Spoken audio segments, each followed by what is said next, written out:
should I get weary? Tell me why should I?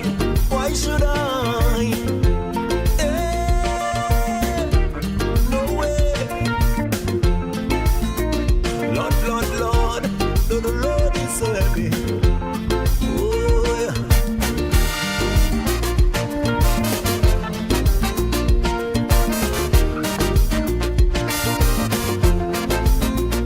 I'm moving on. Yes, I'm moving on. Lord, Lord. Oh God. On the cradle to the grave, little by little, stage by stage. I never get weary. I never get weary. Sorrows and laughter, time of fear. Good and bad, I had my share. I never get weary. I never get weary. Just like the breeze that blowing high on the mountain top. I can't stay still, I gotta keep moving. Just can't afford to stop. Yeah. Why should I? Why should I? No, the Lord is so heavy. Lord, until my work is over, I'm gonna do the best I can. I'm gonna be up full, brave and strong. Can't let the system hold me down. But when my work is over, that is when I lay me down. For nothing more and nothing less. Till charge up, put my soul to rest. Hey. Tell me why should I? Oh, I never get beat. No, I never get. Trial and crosses in my way. I still gonna find some time to pray. I never get weary. Rasta never get weary. When temptation comes on strong, I've got to face it like a man. I never get weary. No, I never get weary. Cause in this time with pleasure and danger walking side by side, I can't stay still, I gotta keep moving. There ain't no place to hide. Can't hide from myself. Oh my God, I gotta move along. Until my work is over, I'm gonna do the best I can. I'm gonna be up full, brave and strong. Can't let the system hold me down. But when my work is over, that is when I lay me down. For nothing more and nothing less. Till judge I put my soul to rest. Hey. Rasta moving on. Yes, I'm moving on. But Lord, through the valley as I walk, persecutors on my back. I never get weary, Rasta never get weary. Some say that's what I deserve, so they reward hatred for my love. I never get, no, not never get weary. Cause my faith in my Father is what's keeping me alive. I don't know what is coming, but I know I will survive. Oh, till my Father say I must rest, that is when I lay me down. Oh Lord, Lord, Lord, Lord. Hey, until my work is over, I'm gonna do the best I can. I'm gonna be up full, brave and strong. Can't let the system hold me down. But when my work is over, that is when I lay me down. For nothing more and nothing less. Till judge I put my soul to rest. Until my work when my work is over, that is when I'll fly away. Be up full, brave and strong. Oh yes, the system hold me that down. Is when I'll lay me down. Till my Father say, till my Father say, nothing less. I gotta judge and put my soul to rest. Until my work is over. Tell me why should I? Why should I? No way. Lord, Lord, Lord, the Lord is so heavy. Oh yeah.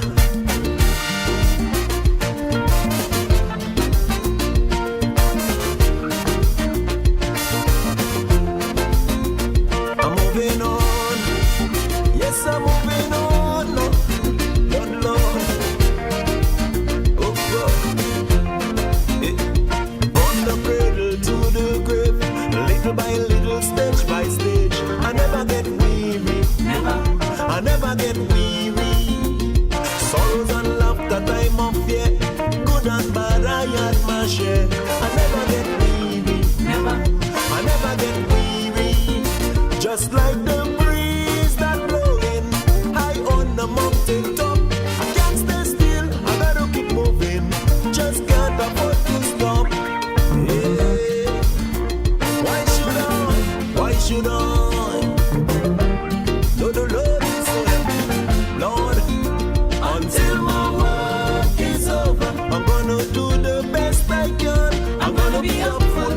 and strong. Can't let the system hold me down. But when my work is over, that is when I lay me down. For nothing more and nothing less, still charge up put my soul to rest. Hey.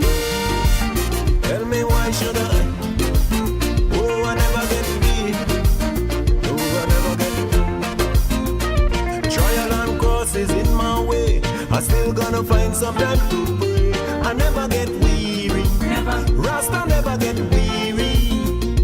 When temptation comes on strong, I've got to face it like a man. I never get weary. Never. I never get weary. Cause in this time where pleasure and danger walking side by side, I can't stay still. I gotta keep moving. There ain't no place to hide. Can't hide from myself. Oh my God, I gotta move along. Until my work is over, I'm gonna do the best I can. I'm gonna be up full, brave and strong. Can't let the system hold me down. But when my work is over, that is when I lay me down. For nothing more and nothing less, still charge up put my soul to rest. Hey. Rasta moving on. Yes, I'm moving on. But Lord, through the valley as I walk, persecutors on my back. I never get weary, Rasta never get weary. Some say that's what I deserve, so they reward hatred for my love. I never get, no, not never get weary. Cause my faith in my Father is what's keeping me alive. I don't know what is coming, but I know I will survive. Oh, till my Father say I must rest, that is when I lay me down. Oh Lord, Lord, Lord, Lord. Hey, until my work is over, I'm gonna do the best I can. I'm gonna be helpful, brave and strong. Can't let the system hold me down. But when my work is over, that is when I lay me down. For nothing more and nothing less, still charge up put my soul to rest. Until my work is over, that is when I'll fly away. Be helpful, brave and strong. Oh, can't yes. Let the system hold me that down. Is when I'll lay me down. Is over. Till my Father say, till my Father say, more, nothing less. Still charge up put my soul to rest. Until my work is over, I'm gonna be helpful, brave and strong. Can't let the system hold me down. But when my work is over, for nothing more or nothing less, still charge up.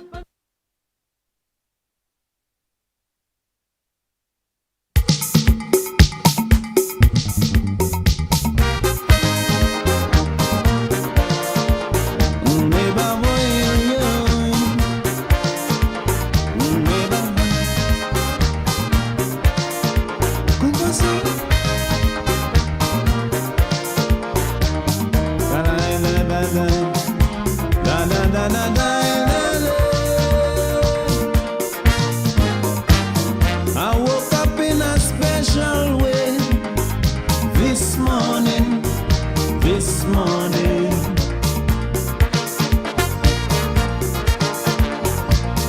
I don't know why I feel this way this morning, but something really touched my soul this morning.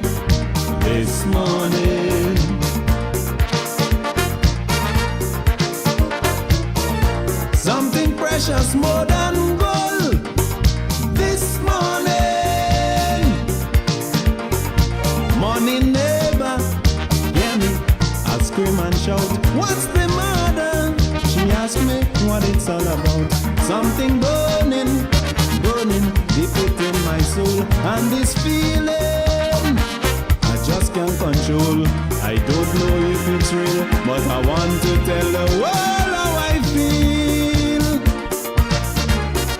You should love thy neighbor as thyself, I say, and put an end to violence today.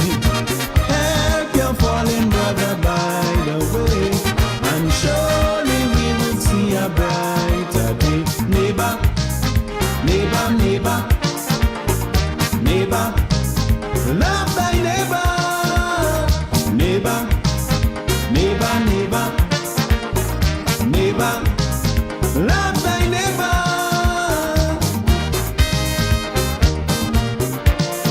We should live in love, oh neighbor.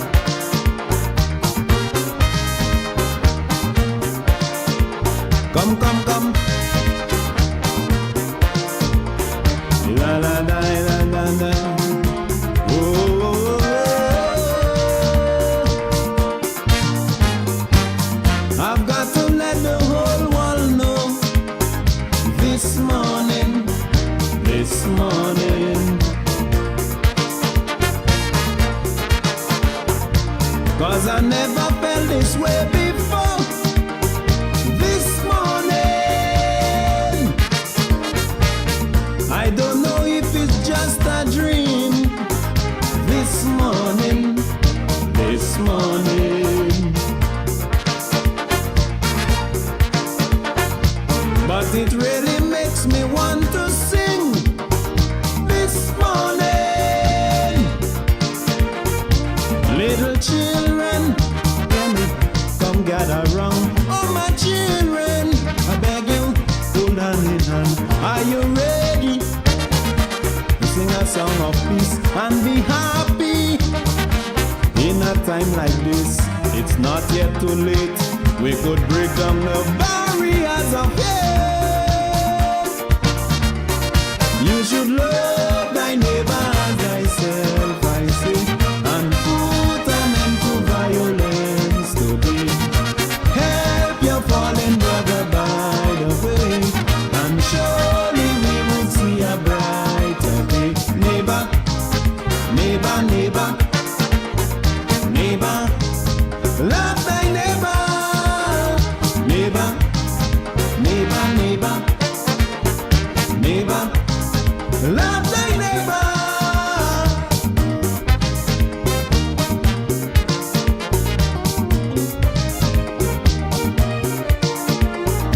And good night to Grenada, Carriacou, and Petit Martinique, the rest of the Eastern Caribbean. Wherever you are, locally, regionally, internationally, it's time for Talking Points. My name is Sheldon Scott. I'll be taking you up until the 10 o'clock hour. It's now 17 minutes after the hour of 8 o'clock on the Spice Isle of Grenada. It's a beautiful, wonderful night on the Isle of Spice. To those of you just getting home, yeah, just get yourself relaxed and so on. This morning, To those of you already home and relaxed and so on, we say a special good night to you. it's reconciled. To our listeners out in the Grenadian diaspora, wherever you are, we hope that you have had a wonderful and productive day today. No more jet Our listeners out there in North America, this morning. our listeners out there in Canada, those of you in South Central America, the ABC Islands, Back all scratches. This the Caribbean Islands, wherever you are, those of you in Africa, those of you out there in the UK, will be no more dishonesty. Oh baby, show it how to do. Disrespectfulness. good friend the Giza, I know you're locked in, bro. Try your best and let love go. I know Neilon isn't locked in tonight. He's a good Adventist. He's not on tonight. Belong. Takes that very seriously. Love thy neighbor as thyself, I say, and put an end to violence today. Help your fallen brother by the So you say a good night to all of you joining us on the YouTube, all of you joining us on the Facebook. I believe We Noise Radio, We Noise TV should be joining us in a while. neighbor. If they're not already on, I realize I missed some messages. That's what's happening when you forget your phone. Neighbor, love thy neighbor. Yeah, they're on with us. Reach out and touch thy Good night to you, Wade. That's what has happened when you leave your phone behind. like stranger. Like a fish out of water. Don't touch thy neighbor. Too long we living like stranger. Neighbor, neighbor, neighbor, neighbor. Yes, indeed. Love thy neighbor. And it's a Friday night. Neighbor, neighbor, neighbor. We got quite a lot to discuss, and so I have a lot of photos and different things, but I'm holding off on them still because I want to deal with that issue in its entirety. Because I've got quite able to recover quite a bit of files that I had actually lost on a particular hard drive. I've been able to recover quite a significant amount of them, and believe me. Oh, no, no, no.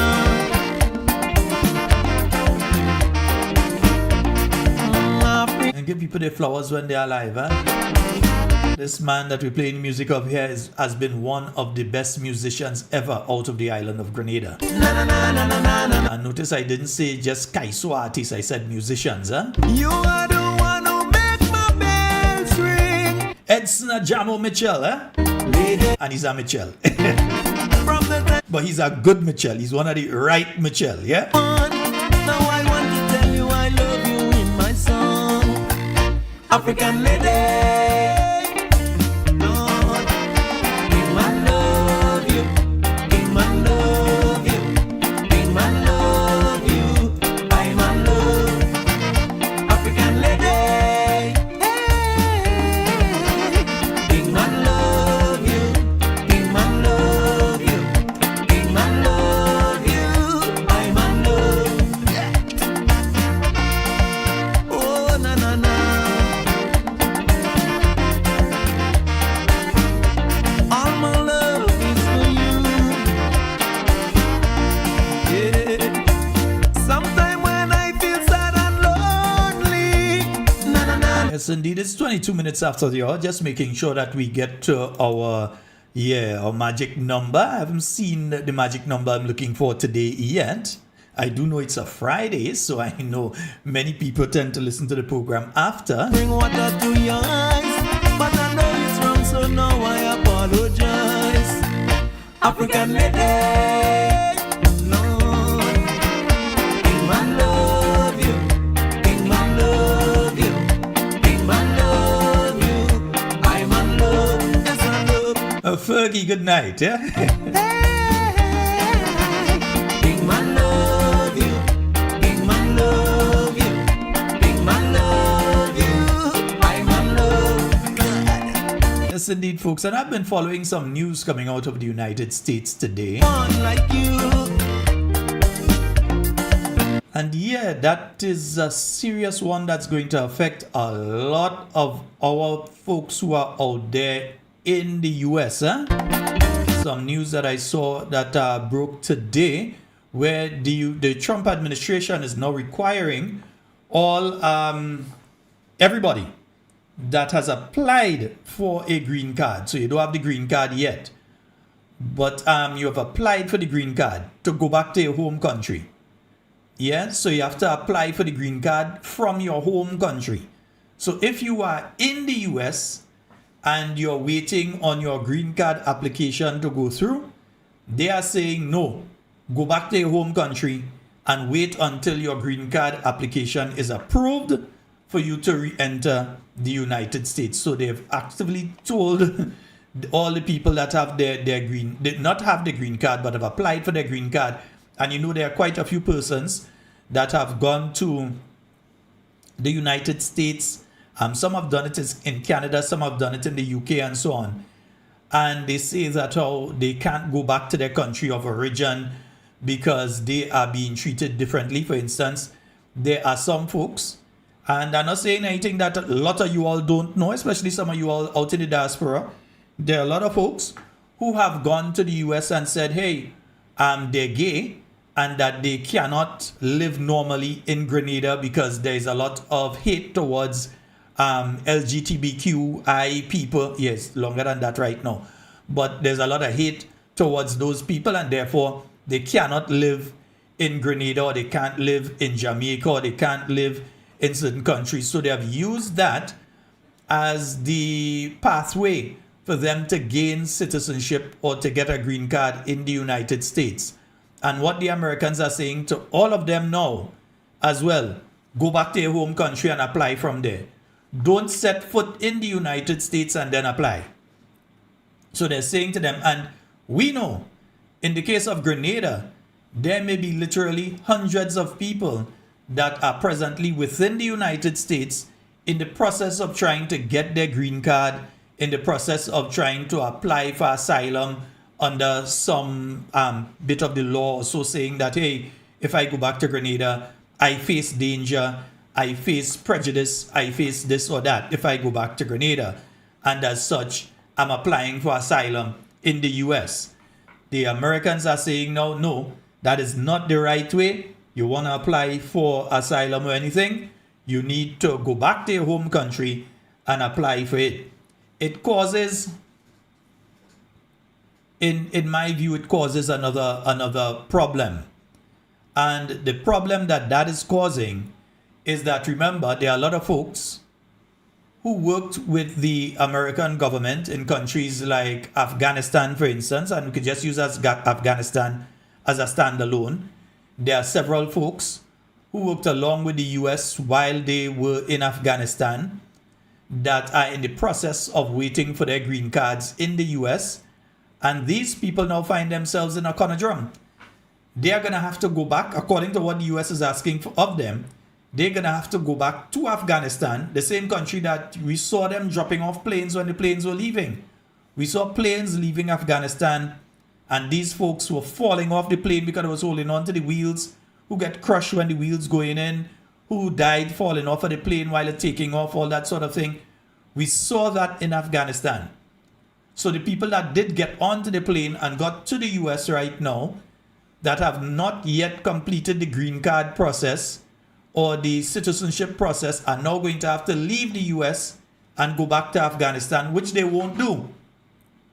But remember, the US has done this in the context of, they have asked countries like Grenada to take folks that they will be deporting out of the United States, because whether you leave willfully or you leave under duress, you have to leave. We all know that the US administration that's in place right now, this, as they said for themselves, they're not playing games. And we're going to hear some more about that a little later in the program. But they have said it directly. They are not playing games. So it's either you leave on your own accord or you leave on their accord, but you will be leaving. For sure. That is going without saying. But remember, the Grenada has now signed a MOU with the United States that we may very well see some of these Afghani people arriving here in Grenada. Yeah, even if it's for a temporary period while they apply for the asylum or they apply for their green card or whatever to get back into the United States, we may very well see them here. Yeah, we may very well see them coming here. Remember, Grenada has a signed memorandum of understanding with the United States to receive the deportees, the mechanisms, the modalities, the housing and the food and the employment and the security aspect of it and all of that. According to the Grenadian government, they're still working out on that. But while they're saying that, they've also said that this is being worked on as a region, the OECS Islands. So countries like Grenada and St. Kitts and St. Lucia and Anguilla and Antigua and so Dominica, St. Vincent, are working on this as a unit. Yet still, there were deportations to St. Kitts this week. We can give you the number, the plane that brought the deportees from Santo Domingo. They routed them through Santo Domingo into St. Kitts this week. And those people that were sent to St. Kitts are not Kittitians. Those people that were sent to St. Kitts are not Kittitians. They're not Nevisians either, so don't think they're from Nevis. Don't think we're trying a fast one here. They do not belong to that country. They do not hold citizenship of that country. And they were sent to that country. Yeah? So if it's an OECS approach and one of the OECS countries have started accepting, we on the Grenada end have to start looking out for what are the possibilities and what can be taking place here on our end. We have to keep our eyes on what is taking place. We need to be updated on a regular basis by our administration as to what is taking place in regards to this very important issue. We need to know what is taking place. Because I'll tell you something, the way that this government operates, we may just realize we see people from all different countries just appear in Grenada, and they would just leave it as though these people come for themselves.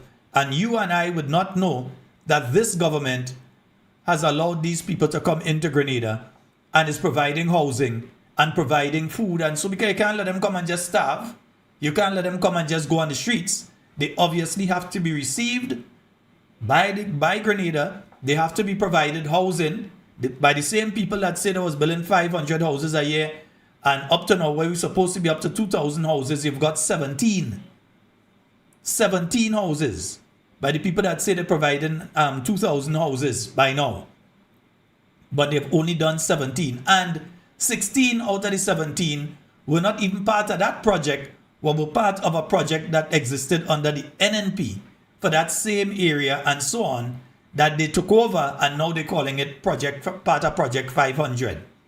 So in truth and in fact, they have one house, not 17, one house, because it was 16 houses under the NNP. So they have one house for the last 4 years under that project 500. Yeah, one house, that's what they have. But we don't mind, because we like the symbol of the house.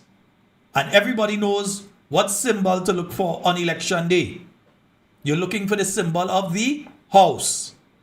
And we are going to place our vote next to the symbol of the house. I don't even care what name they are looking for, the symbol.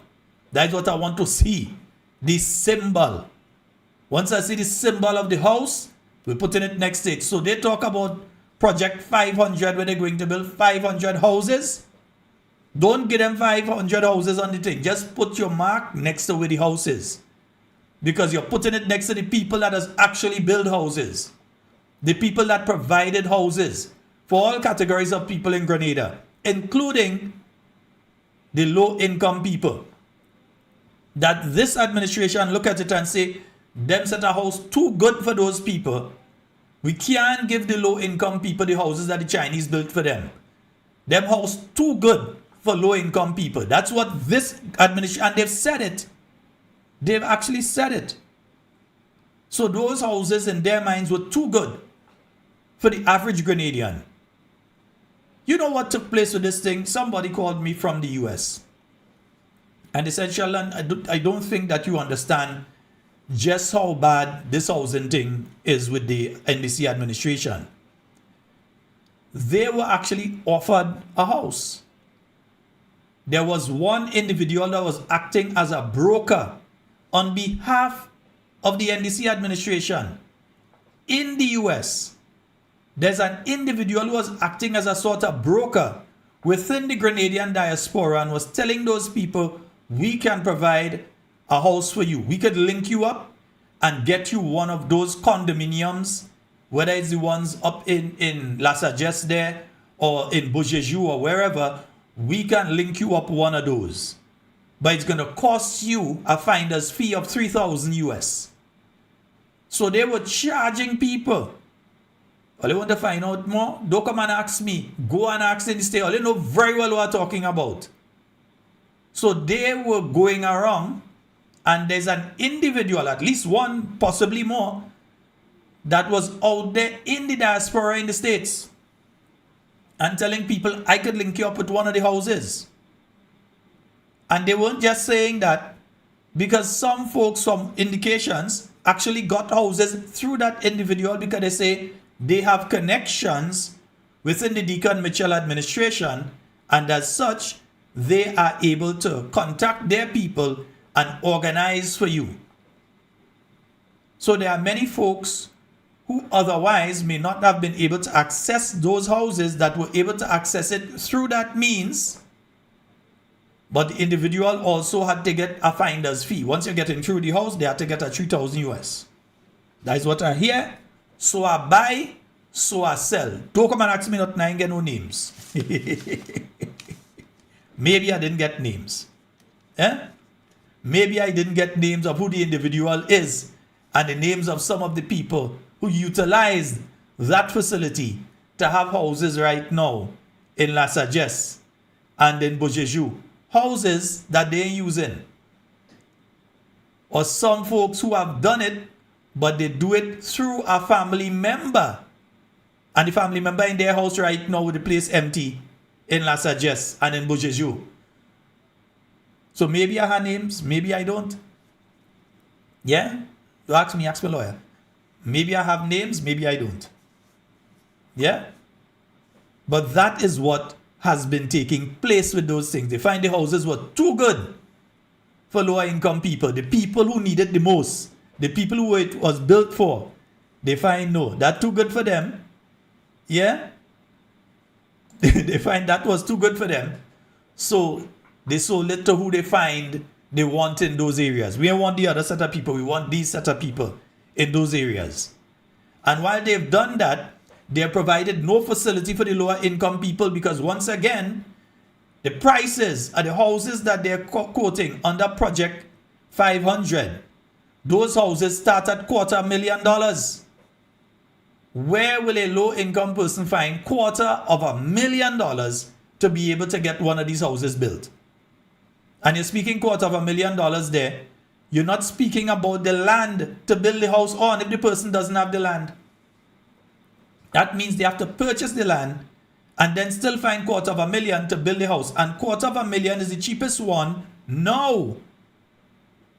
As the cost of material going up, because that's the direction it's heading, the own CPI, Consumer Price Index, shows that the price of building material is continually increasing. So while right now, the cost of the cheapest one is $250,000, by the time somebody organize and look to build by the later in the year, it's going to reach $0.3 million for one of those houses. The cheapest one. So what is put in place for the low income people? Because they had a specific number of Build Back Better houses they were supposed to build. They did not complete. They were supposed to do these houses in 3 weeks at a time. Only 3 weeks to build a house. That is what they say. I'm going by what they say. They could build a house in 3 weeks. That was what they said. They promised the people at Carriacou 200. Up to now, I am very doubtful whether they've arrived at 100 Build Back houses in Carriacou, much less 200. They've only recently done Build Back Better houses in Petit Martinique. Like they forget it at a place called Petit Martinique. The same place they used to call first in all their speeches, all of their activities. They used to call Petit Martinique first. Yeah? Now all of a sudden, they forget Petit Martinique. Yeah? Like they just realize where Petit Martinique is.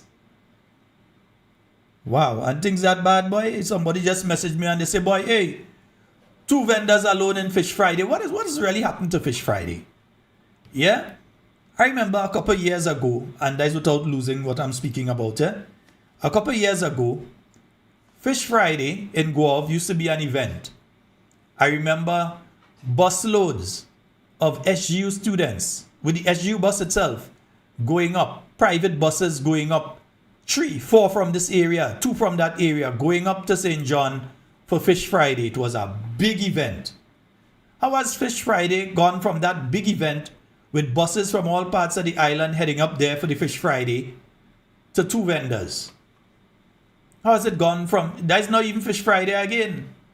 That's some fellas doing fish. That's not Fish Friday. You can't even call that Fish Friday. That's what Guave come to. And I was in St. Lucia for quite a while. And I was in Gros Soleil for quite a while as well, apart from other places. So I know what the Fish Friday in Gros Soleil does look like. I know the economic benefit that it brings to Gros Soleil and the opportunities that it brings for the residents of Gros Soleil in St. Lucia and so on. I also know of another fish fry in St. Lucia that is in, what do they call that way? Ancillary. Yeah, the village of Ancillary. That they have a fish fry. They don't have it every week. They have it once a month now. They have a fish fry in Ancillary. And again, the same thing. And I know that the Guave Fish Friday was sort of built on the model of what was being done in Gros Soleil. So to see it get to 2 vendors there, it says a lot about the economy of St. John, and there's some other stories there as well. But we'll talk about guava and fish fry another night. Just as somebody messaged me, I'll talk about it at the same time. But I'm saying all that I'm saying to say that in the present context of what is taking place regionally and internationally, that Grenada needs to be very careful. The Honorable Emlyn Pear has put it best when she said, use strategic diplomacy. Yeah?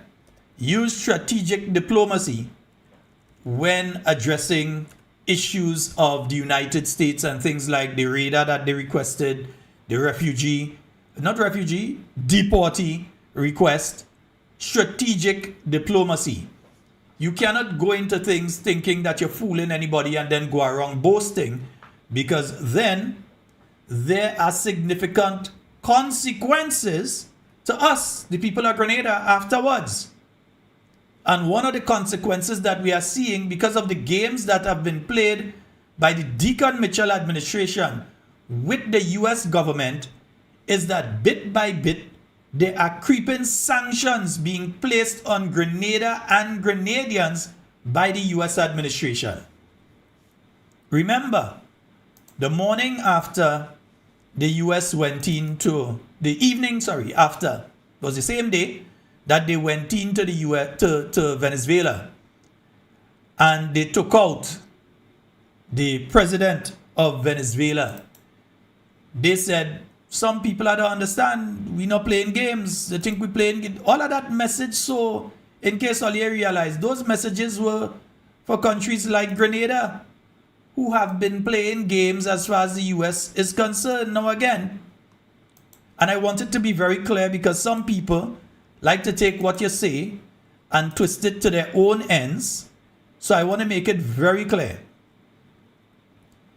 We are not saying that they should have said yes. We're not saying that they should have said no. We are saying that they should have said something. Because the US have seen that the Deacon Mitchell administration here in Grenada is playing games.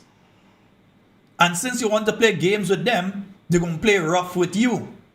So that is why we as Grenadians now find ourselves, whereas I could have probably gone online, booked an appointment and submitted my documents, organized my ticket, gone to Barbados, or I have a place to stay in Barbados. I ain't have to rent no place. But just in case, I had to rent a place in Barbados, go and overnight in Barbados to come back to go and do my visa application, and then to find out when you go there now, you have to pay up to 15,000 US for a visa. Yeah? You're going to have to pay 15,000 US. And now you're going to see all the mites, the sycophants, lickspittles, and brown nosers of the NDC going to run up and say, you say you have to pay 15,000 US for a visa, you lie. No, you have to pay 15,000, and when they give you the visa, they'll only tell you pay that if they've approved the visa. So I hope you have 15,000 US sitting in your bank account. Probably things nice with you. I ain't think I have 15 US in mine. But 15,000 US sitting in the bank account to pay for this thing. And after you pay it, you just get a visa for 1 month. A one entry and come out. You're not getting the multiple entry visa for 10 years. You're not getting that again. All you are going to receive is a single entry visa. And when you enter and you come back out of the US, they give you back your money. Your 15,000. So it could range from 5,000 up to 15,000. So if you don't have 5,000 US or you don't have 15,000 US, you're in problems. You can't go into the United States. A lot of folks used to leave Grenada when they want advanced medical treatment. They go to the United States and do that. That'll forget about that now. Your best bet is to try Canada. I hope you have as much family in Canada that you have in the US.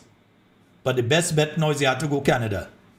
Because the US was very clear in their statements when it came to the games that countries like Grenada has been playing with them. When they went in and they took out Maduro, they made sure that countries understood fully how they thought of countries that behave in that particular manner. Yeah, they made sure that we understood how they think. Yeah. I don't know why is this not coming on. Okay, I'll find it.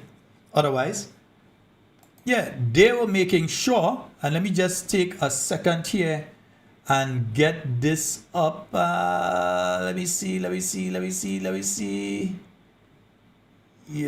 let me see how I can get it up. Oh, I know what took place there. Yeah, I know what took place there. Actions it. I can tell you, I've watched this process now for 14, 15 years, been around it. Everybody talks. I'm going to do this. I'm going to do that. When I get there, we're going to do this. We're going to take. This is a president of action. Like, I don't understand yet how they haven't figured this out. And now, if you don't know, now you know. Because this is the way it's going to play out. And I think people need to understand that this is not a president that just talks and does letters and press conferences. And, you know, if he says he's serious about something, he means it. But I think that the message here should be for the world. Look, the president doesn't go out looking for people to pick fights with. He's not, generally wants to get along with everybody. We'll talk and meet with anybody. But don't play games. Don't play games with this president's in office. But don't play games. Don't play games with this president's in office because it's not going to turn out well. But don't play games. Don't play games with this president's in office because it's not going to turn out well. And so I hope that, I guess that lesson was learned last night, and we hope it'll be instructive moving forward. But don't play games. Don't play games with this president's in office because it's not going to turn out well. And so I hope that, I guess that lesson was learned last night, and we hope it'll be instructive moving forward. So love him or hate him, you have to understand that he's in charge now, and what he says goes. And they're saying straight up, don't play games. So what do you think is causing right now that a significant number of Grenadian performers who usually go to the United States have all had their visas revoked, including some who have official passports from the government of Grenada. So they have official passports and their visas have been revoked. What do you think is causing it? Yeah? Because there's the allegation, they're using the angle that, hey, some of these guys, they know there is a specific visa when you're entering the United States as a performer to perform and be paid. So there's a specific visa for that.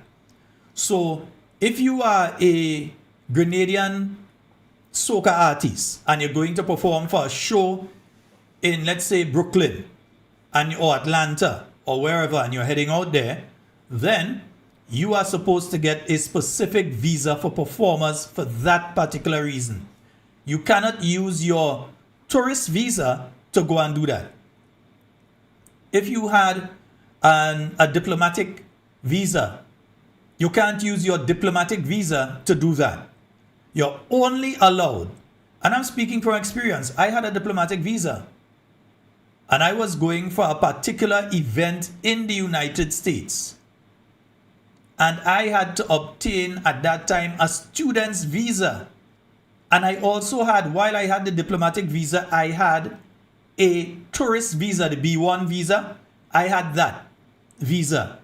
And this told me straight up, you cannot use your tourist visa and you cannot use your diplomatic visa to come to the United States for that event. So I had to get a student's visa for that event to go to the United States. I couldn't enter the United States and present my diplomatic visa. I couldn't present my tourist visa. I had to present that specific student's visa on entering the United States, and on leaving the United States, I had to use the same visa again. That's why my name good with them. I don't overstay my time and I just do what I'm supposed to do. So they're using the excuse now that Grenadian artists have been coming, performing in the United States, not paying any taxes, and that they have been heading back and forth. And the thing is, they can't say no because Their name on the flyers. Their name have been on all the flyers for the boat rides and the basement fet and the backyard thing and all of these things. Their names are there. And they have files on each and every one of them. And they've been using this now to take back the visas of all these people. But ask yourself the question. The Trinidadian artists doing the same thing. How come they ain't losing their visas? The Bajans, the Jamaicans, instead of Jamaicans losing their visas, some artists in Jamaica, imagine Buju Banton, who was in jail in the United States, not only get a visa, he's living in the United States. Yeah? And many of the other artists who had lost their visas over the years, they got back their visa. Vibes Cartel, who was in jail in Jamaica for close to 13 years or so, he is living in the United States. They're not telling these guys you had to get out anything. So how come they actually take one person who was in jail in the US for drug trafficking? They give him back not only entry into the States, he's living in the States. And you have the other one who was in jail for how much years in Jamaica on a murder charge. And he got to go in the United States, and he's in the United States, no problem, they're all well and good. But Grenadian artists who ain't commit any serious crime, most they've done is that they go on the wrong visa to do the wrong thing, and they have lost their visas. And there are lots of them. I'm not going to go into the names because I believe that is a private thing. If they want to come out and say that is their situation, that is up to them. I know the names of quite a few. I know the names of at least 10, no less than 10, local artists that have lost their visa to access the United States. And you know why? It is because this administration, the Deacon Mitchell administration, decided to play games with the United States. So they played games, and now you, when your present US visa expires, you are going to be afforded a single entry visa. You ain't getting no 10-year again. Multiple entry. No, you're not getting that again. What you're getting is a visa to visit the United States for one specific reason, that you're going to be made to pay a cash bond on. If you stay 1 day over the amount of time you're supposed to stay in the United States, they don't care about the reason. They will hold on to the money that you pay as a bond. Whether it's 15,000 US or 5,000 US or 10,000 US or whatever, they are going to hold on to that bond. In other words, you ain't getting it back. Spend 1 day over the time that you're supposed to stay. Even make the mistake of playing you're leaving on the last day that they give you and all kind of thing. You might still find yourself in problems technically. But that's the situation that our people find ourselves in. There are people who have left the US and come back to Grenada for various reasons right now, who are in the application phase for their visas, who have now been told, hey, not their visas, their green cards, who have now been told, hey, you can't re-enter, you know. Let the green card application finish and then you could come back in the States. I've had that confirmed today, that there are people who have left the States and come down to Grenada. Their application was already in for the green card. So they said, let me just run in Grenada and handle that. Sometime they might come down for a funeral, they come down for a wedding, they just come down to sort out some business here to go back up. And they are told, no, you can't re-enter the United States. Stay in Grenada until this process is finished. Some of the artists have said, hey, when we go, because the US gives you the opportunity to come to Barbados and basically clear your name. So if you go to the United States Embassy in Barbados, they would say, okay, you have a chance to challenge the fact that we have revoked the visa. And they're telling you straight that when they go there, by the time they finish with them, they realize that this thing has a lot to do with how Grenada is now perceived by the United States. Yeah? When ministers could get up and say, basically, and I'm paraphrasing here, take the damn visa if you want it. These are the consequences of those kind of statements. And we have to ask ourselves, are there other ministers that have lost their visas? Because I'm hearing a rumor, and I'll put it as rumor, but I'll put it out there, that the MP for Carriacou and Petit Martinique has lost his visa as well. because the Prime Minister was very clear that it wasn't Minister Cornwall alone who had lost his visa. But I'm hearing from some quarters that the MP for Carriacou and Petit Martinique has lost his visa. I don't know if it's true. But if it ain't true, make a little trip in the States now. Make a little trip. Go up to Brooklyn. If what we're hearing is not true. We're also hearing that there may be a situation with the Minister of Foreign Affairs. I seriously doubt that one. But I also cannot remember the last time I heard that the Minister of Foreign Affairs was in the US. I don't know if he was there recently, the Washington meeting. Let's see if he was in the Washington meeting, because you would expect that if your Prime Minister has gone to Washington, D.C., and he's meeting with US officials and so on there, you would expect to find out that your Minister of Foreign Affairs would be there as well. So I do not know if our Minister of Foreign Affairs or Foreign Affairs Minister, we don't know if he was there. But it would be interesting to find out if he was there, because they say the Prime Minister has gone there to some high-level meetings. I saw him carry the head of the other committee there. So let's see. I'm not seeing the Minister of Foreign Affairs in this in the photography that came out of that. No, the Minister of Foreign Affairs is not there. And you'd expect that your Minister of Foreign Affairs would be at that sort of thing. I ain't seen the man nowhere there. The man can't go. Because you know he was one of them that say that he was one of them that say basically all you could take the visa. It wasn't Brother Cornwall alone. He was one of them that say they could take the visa too. Yeah? He was one of them that was saying, if all you want, you can take the visa. There are consequences to our actions, which is why when the political leader of the New National Party, the Honorable Emlyn Pierce, says to the government, hey, you all need to use strategic diplomacy. We will never be and can't be enemies with any country. We have to be friends of all, enemies of none. Yeah? That is just the way that Grenada has always been. We can't be enemies to any country. We have to be friends with all countries. Because we know that there are various countries that the US may have bad relations with. That does not mean that we have to have bad relations with them. But we must be strategic in how we approach what we say. You can't be making loose and wild statements out there about, we're going to be friends with this one and take the visa if you want. So in other words, the hell was you. We don't care what you say. Because then when they take your visa, what is happening to these artists? And when the artists meet with the powers that be, the same artists that depend on this, because remember, the only time the soca artists and some of the DJs, because this is not just the artists, some DJs lose their visa too.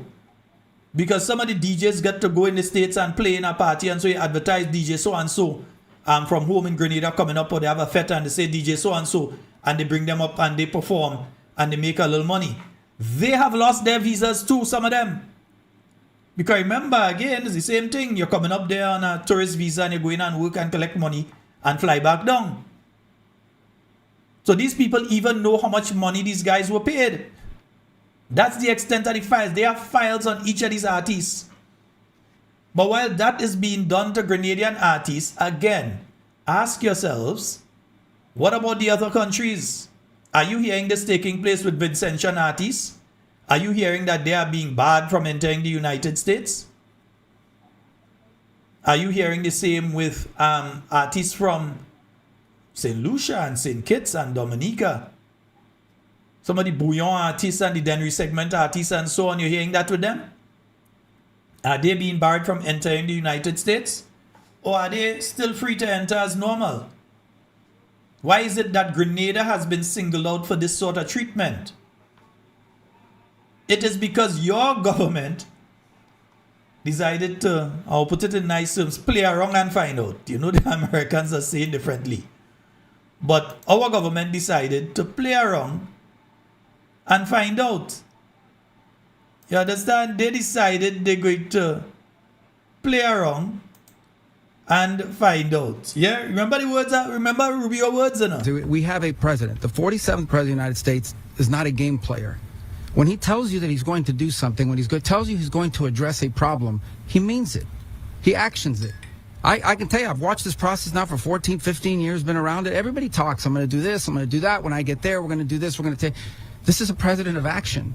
Like, I don't understand yet how they haven't figured this out. And now, if you don't know, now you know. Because this is the way it's going to play out. And I think people need to understand that this is not a out. And now, if you don't know, now you know. Because this is the way it's going to play out. And I think people need to understand that this is not a president that just talks and does letters and press conferences and, you know. Like him, love him, hate him, he's the president of the United States and his word is law.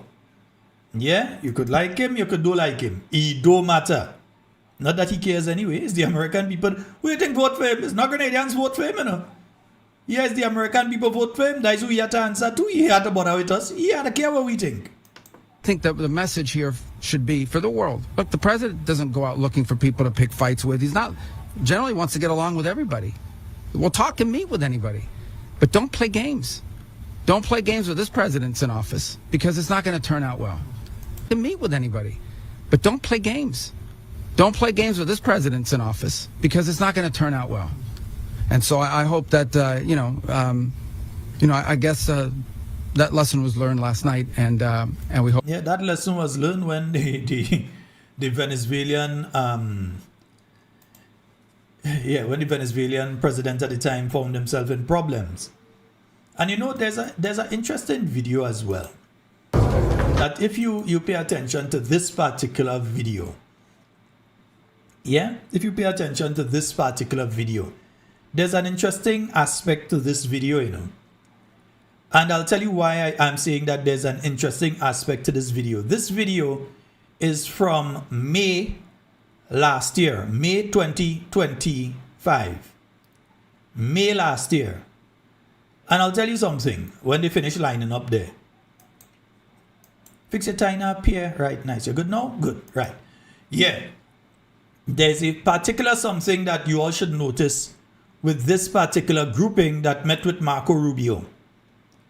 All of them know something that probably some of the other regional leaders ain't too clear on, but they know something.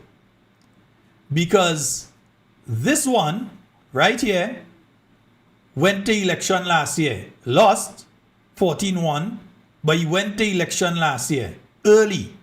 No, did he go early or he went within the time? But anyway, he went and he lost. Yeah, because he knew something was coming that he had to get in front of. So did this individual next to him. He went to election earlier than he was supposed to. On the 30th of April this year. I think he had about a year left. So he went to election early. He was able to pull it off. Increase their number of seats and so. But he was also shortcutting something that he knew this individual was coming with. And next to them, if I'm correct here, this individual as well. I think this is the Bahamas individual here. Yeah, the Bahamian Prime Minister, who was sworn in last week. So all these three already gone into elections. This one gone totally. But these three have already gone to elections since this meeting took place. This individual here has also gone to elections. Yeah? He has gone to election in November of last year. He went to election as well. That's PJ Pierre of St. Lucia. So he also went to election. He was able to hold on to power. In fact, he increased his seat count by 1. So he went to election as well because all of them know something that this individual tell them and warn them about that they know is coming. So here's what. Expect the following 3 elections. 1, Mr. Grenada. 2, Dominica. And 3, Mr. St. Kitts. Already, political sources around the Caribbean have been saying that St. Kitts is very likely to go to elections sooner rather than later. They're also keeping an eye on movements in Dominica. In fact, Some sources have indicated that election paraphernalia already been brought in by the Dominica Labour Party and is already in containers in Dominica waiting for the date to be called. So they already had the t-shirts and the caps and the flags and all them things already reached in Dominica for them to call the election so that another early election could be popping up there. And we are clearly seeing what is taking place here in Grenada. We are seeing all of the signs of an early general election. So these people that met with Marco Rubio in, was it May? May of last year. All of them know what is coming. All of them. They know what is coming. And as such, it means that you and I need to prepare ourselves for a general election. We're seeing what's coming. Yeah, we know what is coming. So we have to prepare ourselves for a general election. You can remember they say people playing games with them. Remember in October 19th of last year. Yeah, October 19th of last year. When this statement was being made. Yeah, remember when this was being said? Legal Affairs Minister Claudette Joseph confirmed the United States had raised the deportee issue again, but referred to the government's earlier position on the matter. We did receive earlier in the year, I think sometime in January, a request to house third party or third country refugees or nationals, third country nationals. And we did indicate then to the United States that we will be willing to accept Grenadians who they wish to deport out of the United States, but not third country nationals. The request has since been renewed, and we have not responded because we have not officially changed our position. But they have again made the request as far as I know, but we have not given an answer. Do we have to give an answer? Well, as nations deal with each other diplomatically and properly, if a nation speaks to you, it's only proper that you speak back and you indicate, you communicate. Reliable sources close to the Dick and Mitchell administration said the current Grenadian leader is leaning towards turning down the U.S. request regarding the radar installation. The Grenada Coalition for a Zone of Peace has called a public march for Thursday, October 23. Yeah, well, all of that gone. Yeah, and so basically, you've heard what they were saying October 19th. We are now on the 22nd of May. After all of that. And they never properly responded to the United States on the radar issue. Instead, they gave them all kind of old story rigmarole and run around. They gave to the United States government on that issue. All kind of run around and rigmarole. As Prime Minister of the country and the government, we would not enter into any agreement which from a Grenada perspective has any possibility of violating Grenadian domestic law or violating international law. And as it stands right now, as I said, the technical discussions are largely what has been taking place. That is the update I have. And if there is a need for any further update, we will provide it. I wish to assure the public. That's since the 4th of November 2025, and since then we have had absolutely no update. That we will not make any decisions on this matter in secret and not disclose to the public. And in any event, Oh yeah, well up to now they have not disclosed anything to the public in relation to that particular issue. We're still waiting to hear. What was the final thing? What did you all tell the US and in the end in relation to that issue? Because right now Grenadians being made to pay for their glib behavior in regards to this issue. We are the ones being made to pay. And folks, the phone line is open. Let me just oh boy, I'm saying the phone line open and I pull up the thing, you know. Where is it? Yeah, here it is. Yeah, saying phone line open and I pull up the phone. I pull up the phone line proper. Yeah, 421-7279. We'll only be able to take calls on that number for now. 421 7279. The other number is in the process of being transferred to the studio so that we could have it directly inside here instead of how I had to do it before. We'd have it directly here. So 421-7279. The phone lines are open. You can call us at any particular point in time. You do not play games with these people and think that they don't know that you try. And the worst part of it, after you play games with them, you went and boast certain places. And you didn't realize that these people and them have their people in those places that telling them what you say. So you're boasting, we outsmart them American boy. Yeah, we outsmart them. So see what we do? We make them wait until they went in and do the thing. And then they couldn't say that Grenada was part of it because we didn't send our people. We didn't let them. No, you cannot do these things and expect that there won't be consequences by the United States for those actions. There are consequences. And we are now seeing the consequences of those actions. We are now facing the consequences of that behavior and those actions. Yeah? We are now facing the consequences, the direct consequences of those things. So you cannot simply say that we checking it out. And although you're checking it out, the Americans waiting on you, they're looking to do their thing, then they just say, what, Grenada playing games, let me go ahead. But we go deal with Grenada down the road. And now you see how they've been dealing with us. And it is more to come. There is more to come on this visa issue.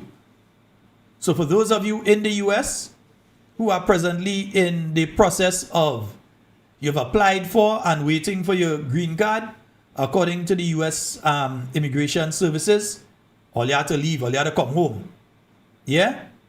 All you had to come home. Those of you in the US that apply for asylum using different reasons, tell them people that you're gay or whatever and you're being bullied at home in Grenada and you're being treated roughly in Grenada and therefore you plead asylum up there. If you're in the process, you gotta come home. That is what they're doing there right now. So as I said, the phone number 421-7279. That's 421-7279. That is the number for you to call and get onto the inside of tonight's program. Well, yes, it's me, Trouble Man again. It's a chunk of lyrics I have for the wicked. Them people say don't play games with them. All you went and play games, all you went and mess around, and all you find out.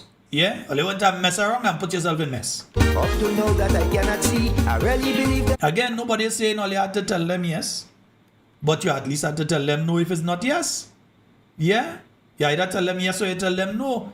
But to remain without answering them and think that you have pulled off some diplomatic coup, that is why we hear in certain members of your cabinet cannot go in the United States again. For sure. Oh my God, them fellas doing shit. So is it true or not that the Member of Parliament for Carriacou Petit Martinique has lost his US visa and cannot enter the United States? Is that true? I'm asking a question, and it's an open-ended question. It's either yes or no. Does he still have his US visa? But I can see still. And if he does not have his US visa, why does he not have his US visa? Why was his visa withdrawn, if that is the case? Yeah? What are the specifics that surround? Because there may be implications on a national level. When you have ministers' visas being taken, there may be implications on a national level as to why that is being done. So if his visa has been taken, what's the reason? We want to know. Flush them out.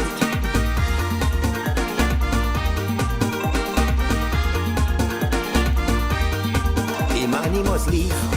In whom they believe. Let's kill them. Even the mere fact that the Prime Minister of Grenada went to Washington, D.C. and did not meet with a high-level official. And again, an undersecretary, something like a junior minister or something here. So not even a full minister. There's a junior minister or parliamentary. I was a parliamentary secretary. And a parliamentary secretary, if you look at the line across, is basically the same as an undersecretary in the United States system. as a junior minister. So you had the Secretary of State and he might have an undersecretary. In other words, the under him. So the junior. So they're like a junior minister. And for a head of, not state, sorry, let me take that back because there are children listening. The Prime Minister of Grenada is not the head of state, he's the head of government. The head of state is the Governor General. So to have a head of government, a Prime Minister, going to the US, and they don't find him important enough to let him meet with a secretary. Yeah, that says a lot. That says a lot how they perceive you. When you go to a country and they only let you meet with junior people, that means they really consider you, you know. When they don't even send somebody really important on the airport, not in the United States case, but in other countries, they don't even send somebody important on the airport to meet you. They send some junior person, they say, nah, go and pick up that man and bring him. When that happens, that means they don't really respect you, you know. This is not him going to the White House in Washington, D.C. and meeting with President Trump and laying Grenada's case before him and saying, what? Listen, boss, we sorry, you know. But ease up the visas for the Grenadians now. Allow us, let me come through. Yeah? Let me come through. Let me people come through. Because I'll say to you, the soca artists out there, I'll say to you, the DJs out there, if you continue, if you were supporting and you continue supporting the present administration, you are going to be visa-less for a very long time. That's going to be no Labor Day and no other shows, because we know a lot of people focus on Labor Day. Yeah, that's an opportunity for you to make a good bit of money. But outside of Labor Day, you make money. In fact, you make more money in the US than you make in Grenada. You make your money in Grenada when it's carnival time, or if you throw a little fete, you throw a boat ride or something, you could raise some funds. But the vast majority of money that you make is when you head out of the country and you go to the US and you're able to go and make some money there and different things like that. So you have to support the party that will make sure that that restriction is removed on you. The party that has the connections. The party that has the wherewithal and the institutional knowledge and credibility to ensure that that restriction is removed on you. So artists, know what you're doing. Know what you're doing. You want to be able to go in the States? You want to be able to go and make your little kakada out there?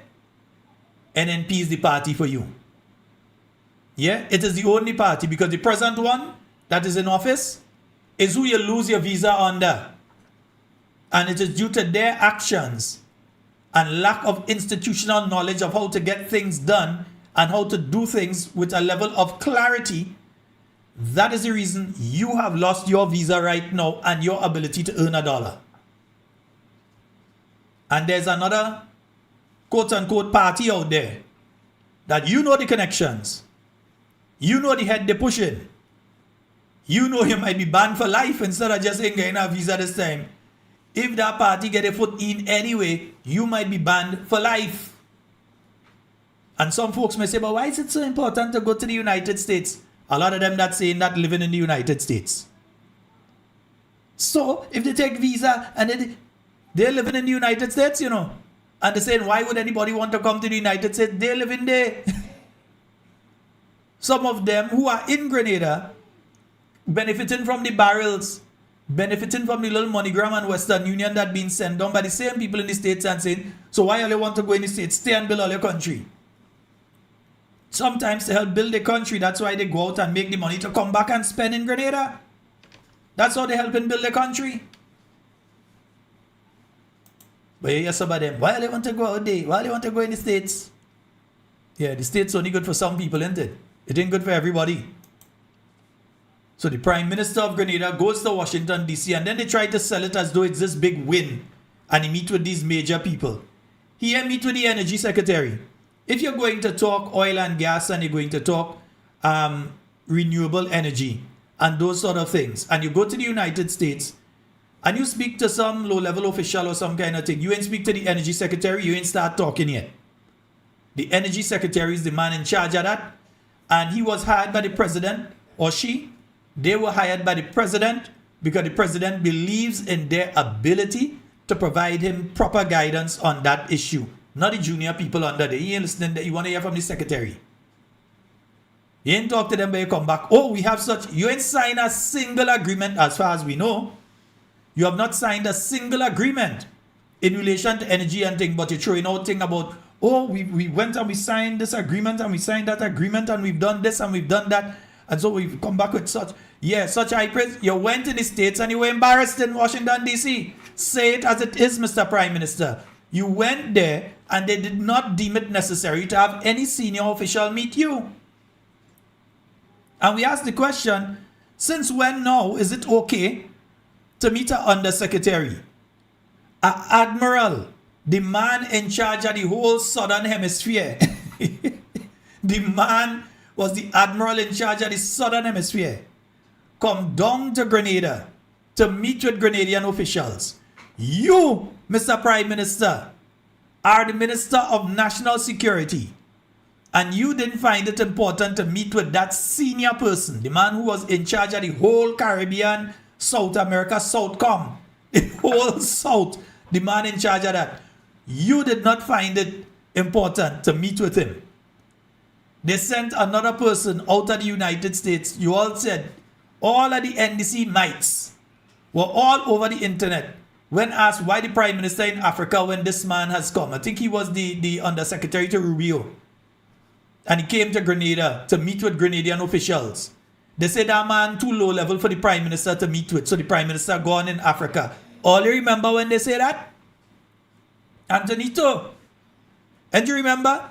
All you remember when that man came to meet with Grenadian officials. That was before the incursion into Venezuela. When that man came to meet with Grenadian officials, once again the Prime Minister ensured that he was off island and unavailable. And when asked why each time one of these senior officials from the US government come to Grenada, the Prime Minister is absent, the answer by all of those NDC mouthpieces was, that's not important person to meet. He's a junior fella, anything that the Prime Minister don't have to stick around the meeting. Let them others meet him. But all you're going in Washington, D.C. to meet the same kind of undersecretary and them, the same junior people that all you say wasn't important for the Prime Minister to stay in Grenada to meet. He go in America. He was in Grenada and they was coming to Grenada. But he leave Grenada and go in Washington, D.C. to meet with the same people. All you are no shame. All you ain't embarrassed. Prove me wrong. Prove me wrong. Say what I've said is not true. But that's what happened with all you. The same kind of thing is what all you end up, all you have to go and swallow. The same thing that you all were saying ain't mean nothing. Once again, folks, the phone number 421-7279. Them fellas don't cheat. Don't in the toilet. Better do it quick. Expo man do it. Flush them out.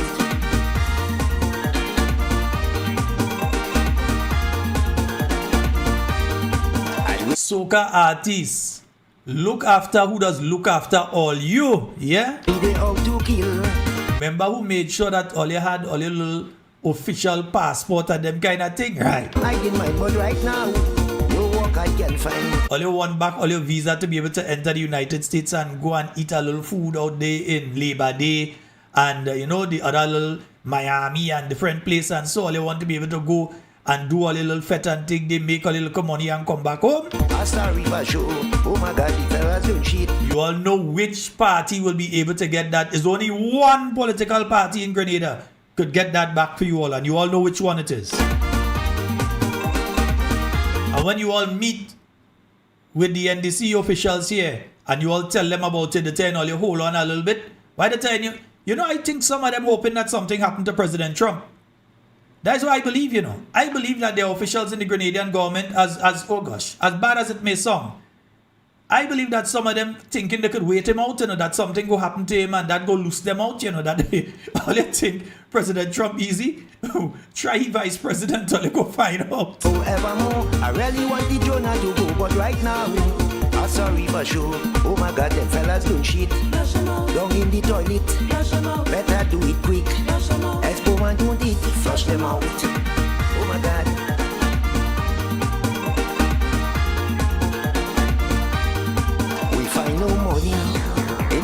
treasury.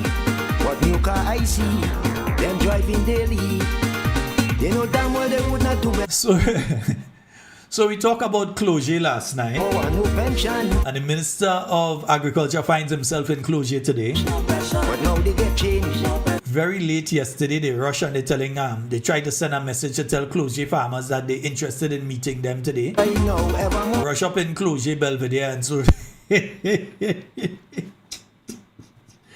I'm looking for pictures of the farmers is in them thing, my what? Better do it quick. The farmers ain't bother with all your it. Yeah, only run up there to go and see them farmers and them farmers ain't bother with all you. Hey, that ain't good. That ain't good at all. That ain't good at all, man. Grenada is a paradise. And no economic Pork a pork, no beef at all.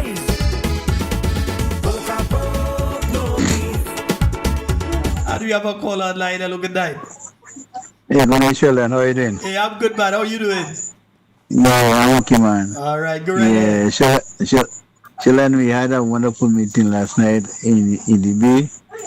Oh yeah, the Right. Bojaju, that was the Bojaju meeting, isn't it? Yeah, we should meeting. All Wonderful. The turnout was great. I know the greatest like we invite other people from different places. In Northwest people that turn out to the meeting. It was wonderful. We had speakers such as the committee chair, parliamentary rep, the candidate Adrian Joseph, and two other persons they speaking. And it was great, good information. The people listen and plans for St. John Northwest was laid out for the development of St. John Northwest when NFP get back in office. So I want to say congratulations to all those who turned out to this meeting. Sheldon, have a blessed night. All right, thank you very much, my brother. Yes, indeed. Yeah, I forgot that meeting took place last night. I know there's a meeting in Karakou last night as well. Yes, so I have to get some more information. But as you spoke about that, I remember that there is the Community Fund Day and Health Fair that's taking place this Sunday. And it's going to be taking place up there at the Cuthbert Peters Park in Guelph. Yeah, we're going to say Guelph, right? Nice, yeah, Guelph. So the Cuthbert Peters Park, that's the New National Party women's arm of the St. John constituency. And they're inviting all to that Community Fun Day and Health Fair under the theme Stronger Together. Fun and Wellness Day, Lime and Live Well. And there are various activities for families, kids, and local organizations. Free health checks and screenings. Yeah, all is still in tell me if all doing prostate or not. Right. Health and information booth, karaoke, health tips and competitions, bingo, fitness demos, food and drinks will be on sale. All right, so they're having that community health fair and fun day that's starting at 12 noon, midday. Yeah, midday this Sunday at the Cuthbert Peters Park. We're looking forward to seeing all. Go and check fishermen. Go across and check yourself out. Some of you going out in the water, all you coming back, all you don't go in and check a doctor. Go and check all yourself out. We know all you living an active lifestyle, all you eating the fish and them kind of things. Still, go and check yourself out. Go and take your health check and thing and your screening and them kind of thing. Make sure everything copacetic. Bring the family too. Go and check all yourself out. Yeah? Police officers that might be working up there, go and check your blood pressure and thing. Make sure everything okay. Make sure the heart rhythm proper and so. Yeah, man. You have to make sure everything okay with all you, you know. So go on up and check all yourselves out. We have a caller online. Hello, good night. Good night, sir. Good night. Hey, how you doing? Well, it's nice hearing your voice. I didn't arrested you for me saying that Richard Duncan was in the GDB. My mistake is the GCB. I safeguard myself. No, I safeguard myself immediately. I know how to do it. That is why I repeat it. So no. My mistake. You see, legally, yeah. Legally, if you had decided to take action, which would be nonsense anyway, but if you decided to take action on that, I protected myself by immediately saying, no, that is not the case. Immediately. I didn't wait and say it after two callers down the road. I said it immediately that no, that is not the case. Yeah. So we all make mistakes. We all make mistakes. There's the GDB and the GCB. You know, that was my mistake. So let me Now you mentioned in one of the shows you had last I don't know, a couple of weeks ago, you said you went to Karakou Yeah. This guy now, the Minister of Carrico, he has a boat like the Osprey. The guy who said he had $600 I in his have bank account. I have no information regarding that. I do not know. I But cannot didn't- make a definitive statement. I have heard rumors that he does have interest in a vessel. I do not have any definitive information that says so. Okay, right. I see you batting in the crease. So I have not been involved in the media for 30 years to make one mistake one night and let anybody sue me. I do not Okay, have. all right. I've heard. Let me tell you how I'm saying it. I have heard from various sources that is so. That he has interest in a vessel plying the Grenada to Carriacou route. I've heard that he has an interest in it. That is what I've heard. I do not have Okay. any facts to back that up. I'm just telling you what I hear. Go right ahead, though. Now I was in the public service in America for 26 years, and salary is a matter of public information. Anybody could go and look up anybody's salary and see how much they're making. Director of health, anybody, you know. Can we do that in Grenada and see the salaries of the public service people? Yes, you can. It's all in the budget. Everyone's salary is in the budget. So the budget document, that document that is 400 and something pages long, the budget document, you can go in there and everybody from the driver to the cleaner to the minister themselves to the permanent secretary, their salaries are all there under the ministry. So you could see what their salary per year is and you could work that out per month with whatever else. Because remember, outside of that, you'll see what their ministerial salary is. Remember, they're also receiving payments through the parliament as a parliamentarian. They're receiving payments there as well. Yeah, so you'll be able to through both sources of information, you can tell. So it's not not a hidden something. You can tell. But when somebody, like for example that lady who is also a member on the board of the Grenlec, she's wearing a lot of hats. She's wearing a lot of hats. So that means she is collecting 3 salaries because she's I don't know how to label her. She's what? She's an advisor to Grenada. In that case, that particular one is more difficult to ascertain exactly how much they are receiving a month from the state of Grenada. Now, they would receive a stipend as the chairperson of the board of directors of the Grenada Development Bank. Right. That would I don't think that would be much. I don't think that's as much as $2,000 a month as a chairperson. I don't think it reach anywhere there. Might be a 800 or 1,000 or 1,500 or something. On the Grenlec board would be similar, right? So it's not into the how much tens of thousands. It would be definitely under $2,000, I would believe. If it's crossed that now, well, that would be amazing. But I think it's roughly under $2,000. But the position that they hold as a how did they put it again? They're a sort of diplomat. They're going out there and they're making these deals for Grenada and so on. That is a paid position. That I am not sure is specific under the Ministry of Finance that you could go and look and see, well, okay, the position that she holds, this is how much she's getting. It may more be a consolidated sum. You understand what I'm saying? So that they say, right, for this group of people, this department, that is how much money they're putting there. And they just put that we have X amount of people, this, that, the other. So you may not be able to tell directly her salary a month is $14,000. Her salary a month is $20,000. You may not be able to tell that because she would also be receiving a payment in lieu of practice. So she should be receiving as well a payment for not being an active lawyer. She shouldn't be active, but not being an active lawyer, she may be receiving a payment for that as well on a monthly basis. Yeah, but I don't think she has a revolving payment like a employee, because most of these jobs you get commissions. For example, we don't know yet who did the closing, which attorney fee did the closing on that 85 acres of land. Oh, we do. You know whether it you do. You know the Prime Minister's law firm did that. Well, isn't that? I mean, you know, the It's a same. conflict, as far as I'm concerned, it's a conflict of interest, but the Prime Minister's law firm, they were involved in that. So it's like you selling the thing to yourself, right? Basically, what it is. Boss me. I would refer you to Jenny Simon's program on said issue, where she presented various documents regarding that particular issue.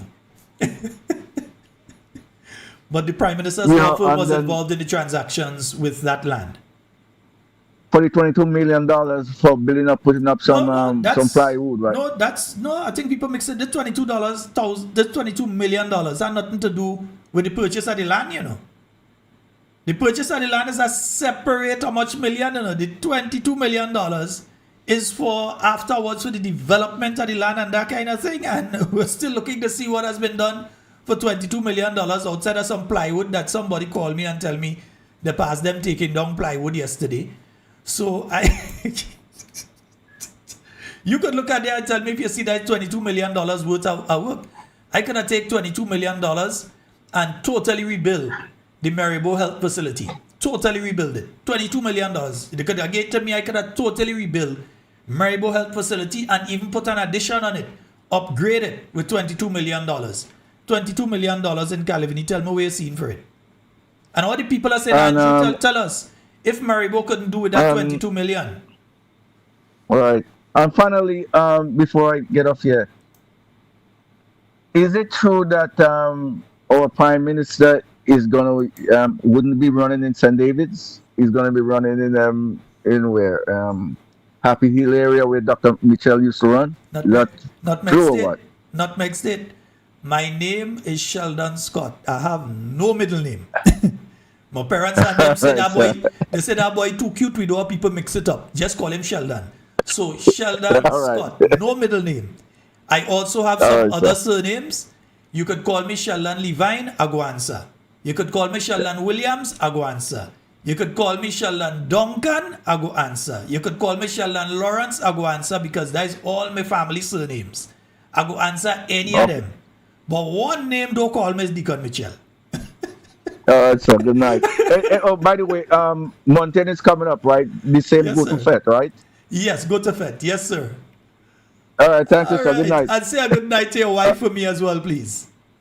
Okay, well, yeah, I heard you mention we're getting ready for the, what baby? I think it's July 11th. We're getting ready for that. July 11th, and it's going to be at the Top Civic Center, 1098 Utica Avenue, Brooklyn, New York, 11203.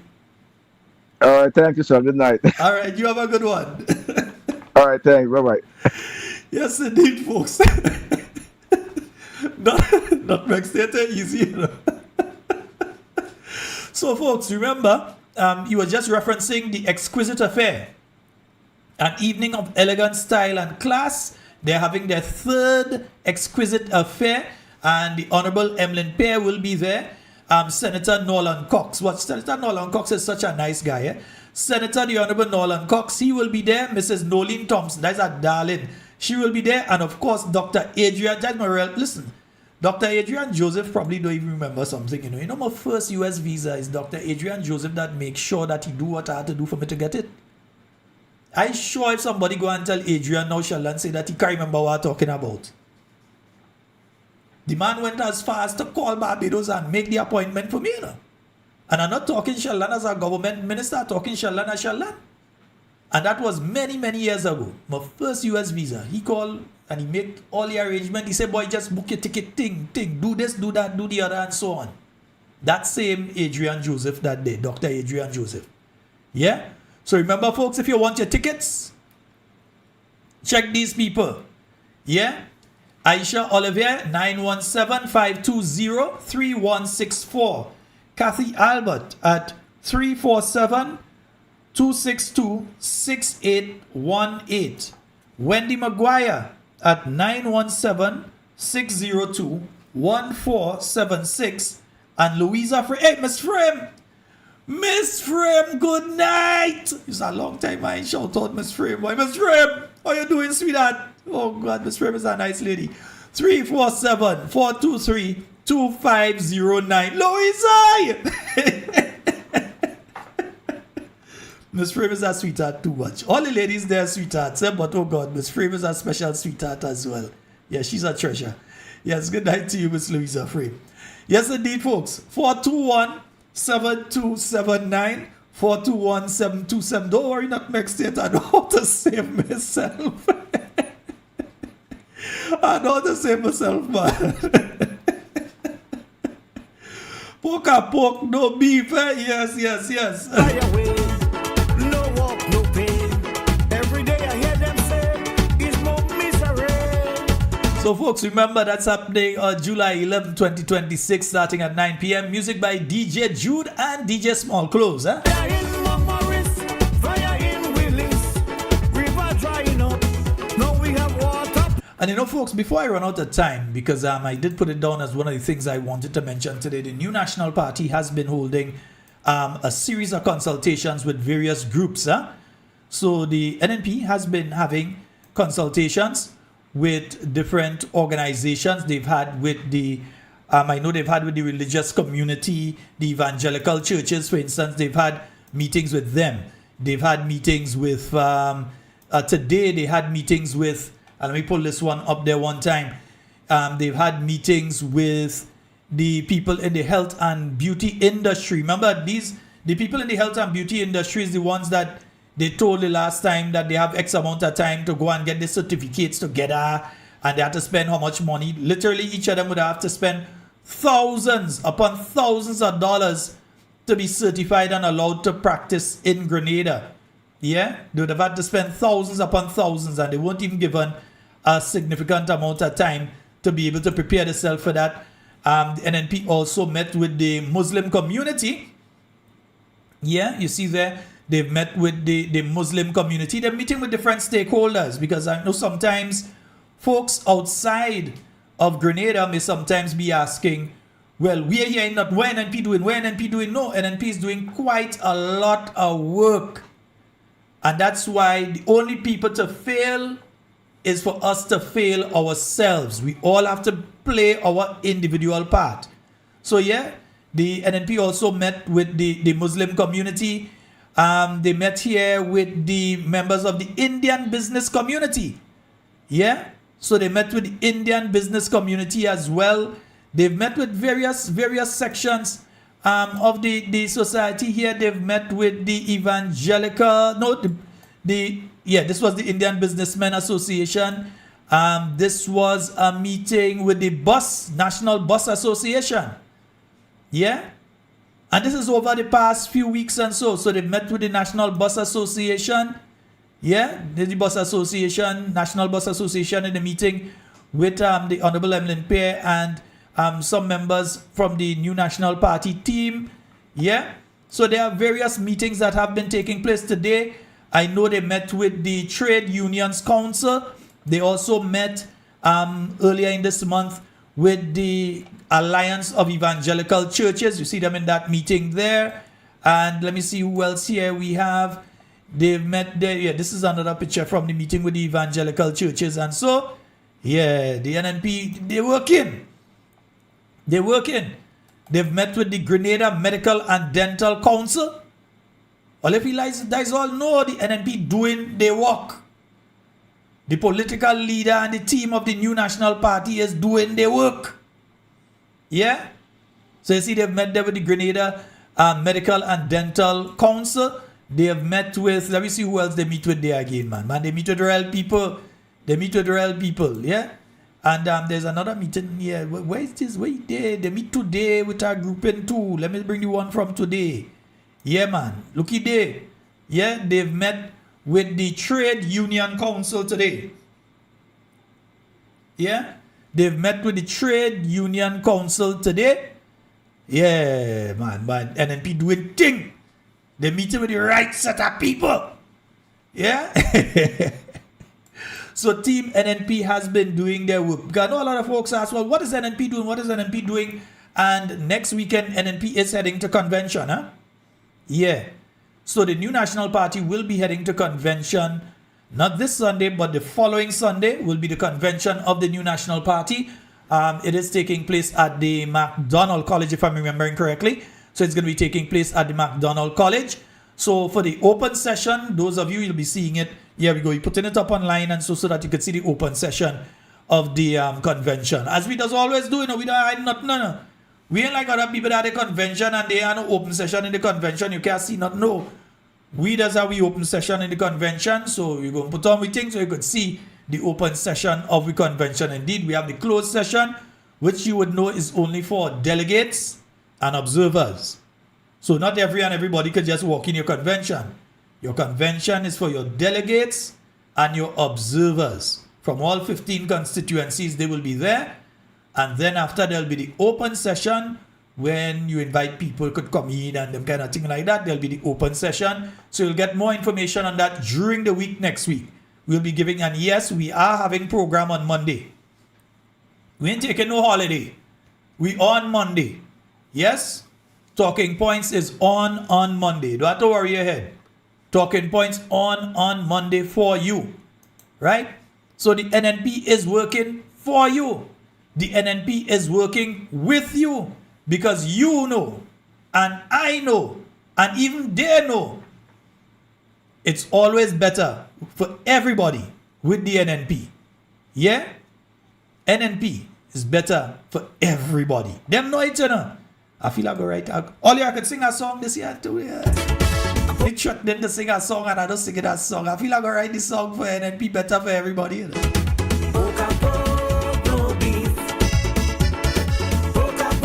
I'll take the old voice and try a thing, you know.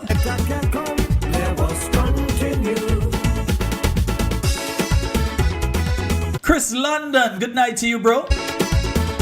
Yeah, sorry for not getting back in contact. You know, it goes some days. When I call, Moko, good night to you.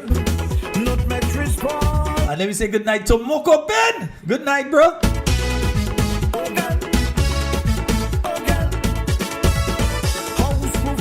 Let me just say, folks, we're going to have an extended discussion regarding the pension issue with guest Cadgington Hood during the week next week. I have not settled down which day because there are certain things that I need to get done before we can have that thing. But definitely during next week, once his caseload, because you know he's a lawyer, his caseload isn't too heavy. Sometimes he may have a case that he has to deal with the following day, so he may not be able to make it. So I have to just verify which day, and then we'll set it up so that we can go over the issue of pension. Because even tonight on the news, I saw some movements being made in relation to, and I know if Cadgington is listening, he upset that I'm calling it a pension. The susu. let me say it properly before I get a call. The susu that these guys have put in place. And it doesn't seem as though the unions are going to be making any moves in relation to that particular issue, because I see representatives on the unions on the committee. Yes, so there's agreement that was signed. There is a gazetted document that they only put out today, but that document was actually gazetted since, let me see what date. I think it's the 19th that gazetted document came out. Yeah. Tuesday, the 19th. So Tuesday is when that special gazette came out, specific to the public sector pension aggregate amount to be held in foreign currency. This aspect of the pension thing, it came out it was supposed to have come out on Tuesday. They put it out today. They may have actually printed the gazette and circulated the gazette on Tuesday, maybe, but it was only published online today. Yeah, along with today's gazette. Nothing out of the way too much in today's gazette. But this was published. No, so there are aspects of that we have to look at. Because again, all of these things are confirming what Cadgington Hood has said, in that you now have a new Pension Disqualification Act. Even though it doesn't seem as though the unions see this as a Pension Disqualification Act, it is a Pension Disqualification Act. Yeah? And then you have the workers as well, who are now finding themselves receiving contracts. because those are not permanent employment. They are contracts, and they most likely will be fixed term contracts. So folks, I know many of you listening, some of you may get one. When you get it, make sure and just send a picture, or I'll take off your name and the other information that could identify you. Don't worry, man. I'll keep all you protected. You know your boy got your back. Yeah? But remember, these are the people that say contract workers would have been made permanent and all those kind of things. You know, they are the ones that were saying that contract workers would be made permanent with the stroke of the pen, all kind of thing them fellas say. Yeah? And they said that contract work is illegal. Let me see if I could find that. Why? What they say? Yeah, let me see if they could find what they say. Contract work is illegal. Then they say stroke of a pen. Yeah, they say all kind of thing, you know. Let me see. Where is it? Where is it, man? Contract work is illegal. Yeah, we hear that. But will this thing disappear too? Yeah, the thing gone just so, you know. Oh, I think that is it here. Let me see if we could hear it at least. Yeah. Let me see if we could at least hear what he said. Even if we can't see it, let me hear what he said. Nice? Mitchell promises that an NDC government will move Grenadians out of poverty, as he referenced a World Bank report which states that 35% of the population is poor. That was before the pandemic hit. Now that the pandemic has hit,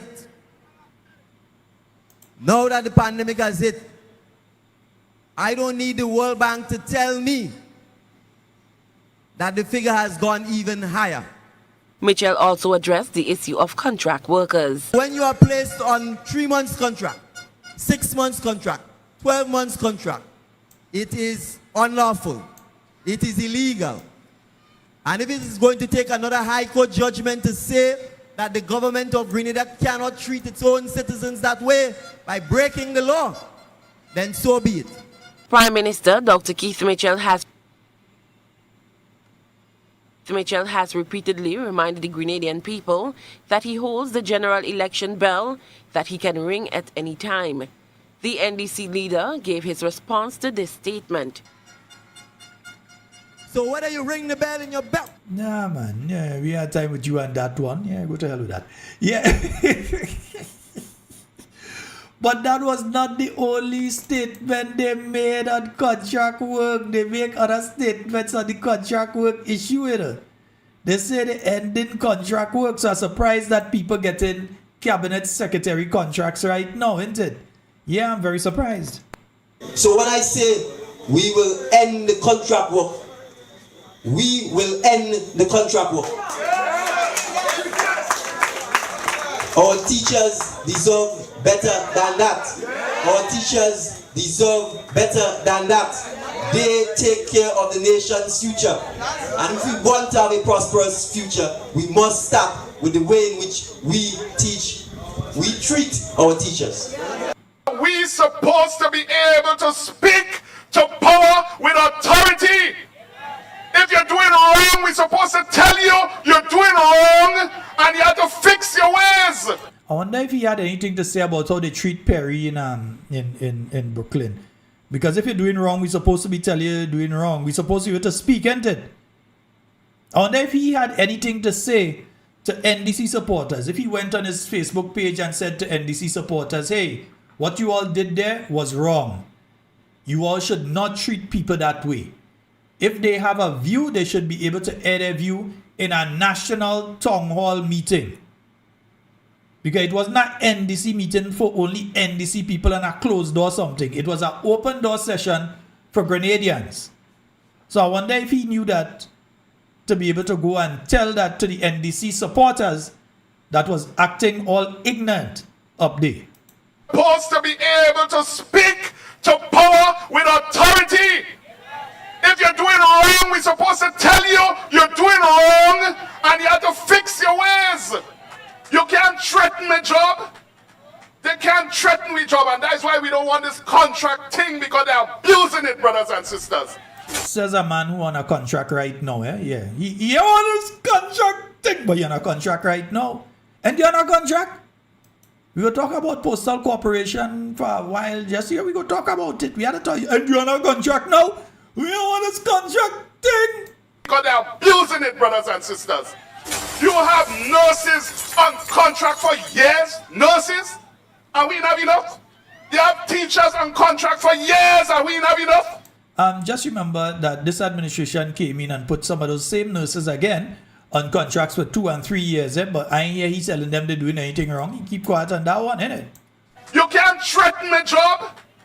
They can't threaten the job, and that's why we don't want this contract thing, because they're abusing it, brothers and sisters. We job, and that's why we don't want this contract thing, because they're abusing it, brothers and sisters. We job, and that's why we don't want this contract thing, because they're abusing it, brothers and sisters. Employment. An NDC government will put an end to contract workers in the public service as soon as it takes office. Said 4 years ago, so yeah, they put an end to it as soon as they take. Maybe they didn't take office yet. Maybe that's why nothing going on, because need for a parallel public service in Grenada. All workers will be given permanent status. there's no need for a parallel public service, but that's just what they're creating, because you'll have some people under the Public Service Commission and other people who are carrying these cabinet secretary letters. So they are creating a parallel public service to the existing public service. Yeah? But it's now we listen to the statement in its full. Employment. An NDC government will put an end to contract workers in the public service as soon as it takes office. There is no need for a parallel public service in Grenada. All workers will be given permanent status. This would allow these workers to enjoy the same benefits that a current public servant now enjoy. We will also ensure that all workers benefit from pension and gratuity. Now, if they're going to benefit from the same benefits as workers were having at that time, they would be benefiting from the 1958 pension. Yeah? Not this new thing that they created, the susu. If the promise was that workers would benefit from all the benefits that people in the public service at the point in time of the statement being made were benefiting from. And those people were benefiting from what? The 1958 pension. Not a susu. But then they tell all you, take susu in all you. They don't qualify, what happens to them? They remain on contract work. So what has to be addressed is the fact that the government has to end this contract work. Absorb the employees because they are doing jobs that are normal, customary, and required. Oh yeah? So absorb them. Okay, so not cabinet secretary letters. They're supposed to get permanent employment, right? Yeah, let me go back to that. That's before you become prime minister. Happens to them. They remain on contract work. So what has to be addressed is the fact that the government has to end this contract work. Absorb the employees because they are doing jobs that are normal, customary, and required. Let's take, for example, a cook in a school. If you have a school feeding program, that job is required indefinitely. There is no reason to put a cook on a contract work. Right. And remember, when you put her on contract work, she has no pension. She has no chance of getting health insurance. She has no chance of buying life insurance because the incomes are the same people who right now getting susu instead of pension, eh? very low. Yep. Right. And if you go to buy these things, they will say to you, well, we have no guarantee that you will have a job 6 months from now or 12 months from now. And so no one wants to deal with you from a financial perspective when you're in that position. Right. And I'm saying the job of the citizens, of the government, is to fight for its citizens, to protect its citizens, to encourage its citizens to be independent, not dependent, not vulnerable. And how many of the workers have they protected the 1958 pension for? So that is the challenge we face. And I'm saying it is solvable by the stroke of a pen. Yep. And let me make this further. Yeah, the same stroke of a pen statement he say he never make. Yeah, by the stroke of a pen. By the stroke of a pen. Yep. And let me make this further point. It is actually illegal. The Employment Act clearly says that you cannot put someone on a fixed term contract, meaning these short term contracts, when the position they are filling is an indefinite one. So the government itself is breaking the law. The government itself is being lawless. So I'm saying. Yeah, and so his government isn't doing that, but they're doing contracts, isn't it? Yes. Folks, I just had to give all y'all a reminder before we go tonight. Indeed. I miss a call, man. I ain't doing that person that, man. I gave you a call back, man. Yeah. My eyes was off the prize, so that's why I missed that call. So, here, let me see if I can get... Hello, good night. Good evening, sir. Yes, sir. Go right ahead. You're live. Right. Yes. Good night. So, with regards to the ply, yeah, I checked today, and I have not seen any plies like missing from the roadside. Right. I'm not too sure if on the other side, on the top where the hotel is going to be. Yeah. Because I understand that there are some plies up there as well. So I'm not too sure if up that side, but not on the roadside. Yeah, because I said somebody told me they saw them removing the ply. So I don't know if probably they was fixing it back. I don't know. I find the other barricade in one of the entrance and it's not there. So maybe they were looking at that, But anyways, we just want the government to understand and to know that they better get ready because they have a short time, in the chairs, very short time. Because as Mr. Pierre had stated, Justin Pierre, that they should have called that election already. Yes? Yeah. And I think they're taking him for granted. No, the thing is, my only thing is I find Mr. Pierre only giving them advice. I don't find he giving the NNP advice. He ain't saying to DPM, well, hey, take a seat and lead this one alone. He ain't saying to NNP, well, all you need to do more work here or do more work there. You only giving advice to the NDC. I ain't saying that to cast water on anything that he's saying. I'm saying that he need to start including advice to the other parties as well, instead of just to the government. But if you notice Mr. Pierre, right? He understands. He knows what calypso is. I don't have a problem with his academic findings. I don't have a problem with the individual. I just find he should share the info on the side too. I agree, but if you notice a statement he made, and I listened to him quite clearly, and he said that NNP is doing quite a lot of work, and he's moved by that, Mm-hmm. They're doing a lot of work, and they are putting the machinery in place. That's what he said. Yeah. And I think that is enough. But I just saying what we're doing. I say give advice to us too, the same way you could give advice to them. I mean, a little talk come out saying the Prime Minister might move and go in Northwest. Oh God, leave the man like go and get licks now. He come telling him, no, don't do that. Leave him. Let him go. We could give him a drink of water over there, to quench his frustration. Yeah, but you know what? But you know what? That move our political leader and the team they are making is quite a good one. And I could imagine how the bus association, the businessmen, the Islamic, the Muslim community, and others that they met with the churches, how they felt. They feel like the days when Dr. Mitchell used to engage them. That is leadership. That is what you call leadership. I mean, it's not just pushing things down people's throat, and announcing that's going to happen, and then you're talking consultation. Remember, that is what is called wisdom. The NNP could have been the government that didn't consult anybody and get away with it. Because on the last two occasions before this occasion when the NDC won, when the NNP won the last two times, they had all 15 seats. They could have said the people gave us an overwhelming majority. We don't need to speak to anybody. We could just do things. What did Dr. Mitchell do? The first thing that he did, he set up the social partners. And they had regular meetings with the social partners to discuss different...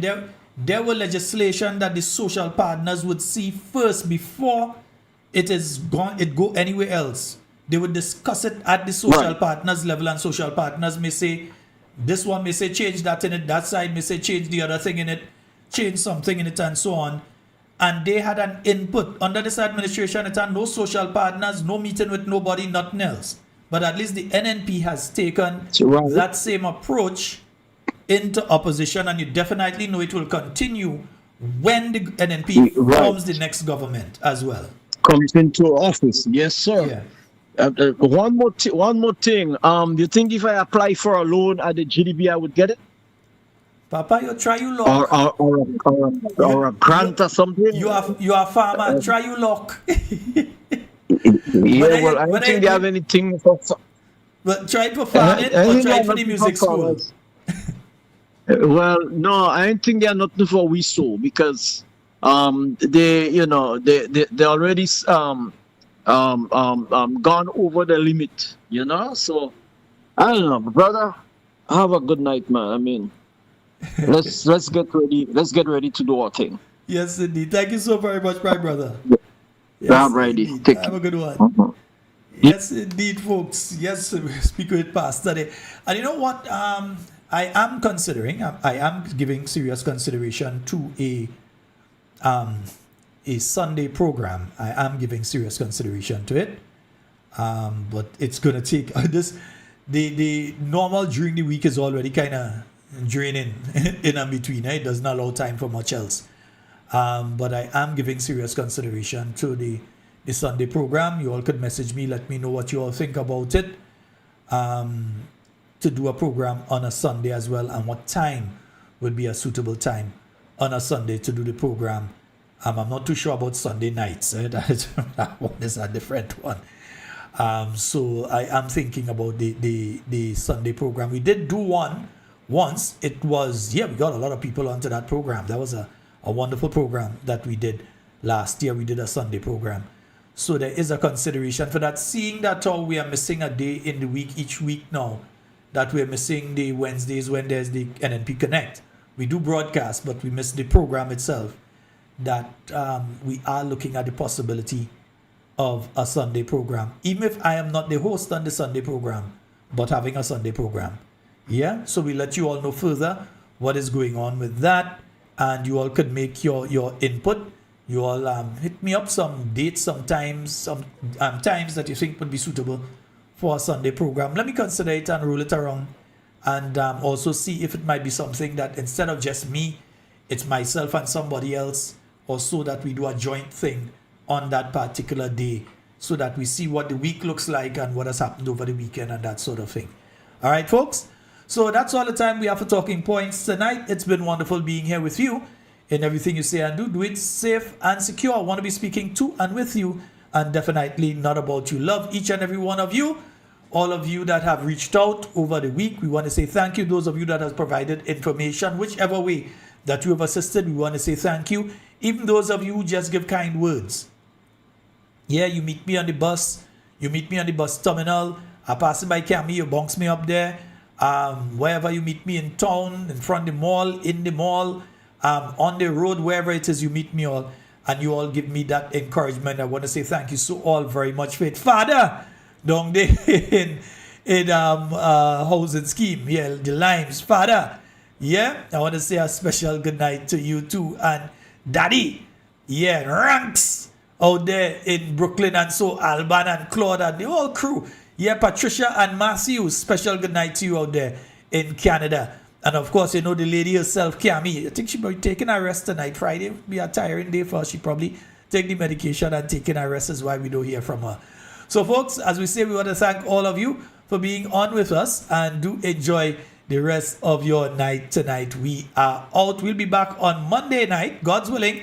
Yes, holiday, but no holiday or no holiday. We ain't taking no holiday. We on Monday night, God's willing, with you with Talking Points.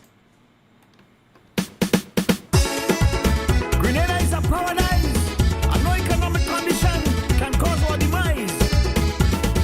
Pork and pork, no beef. Pork and pork, no beef. We holding straight, we feeling pain. It's all in the game, we don't have no shame. Same old, same old, same old, same old, same old, same old, same old, same old.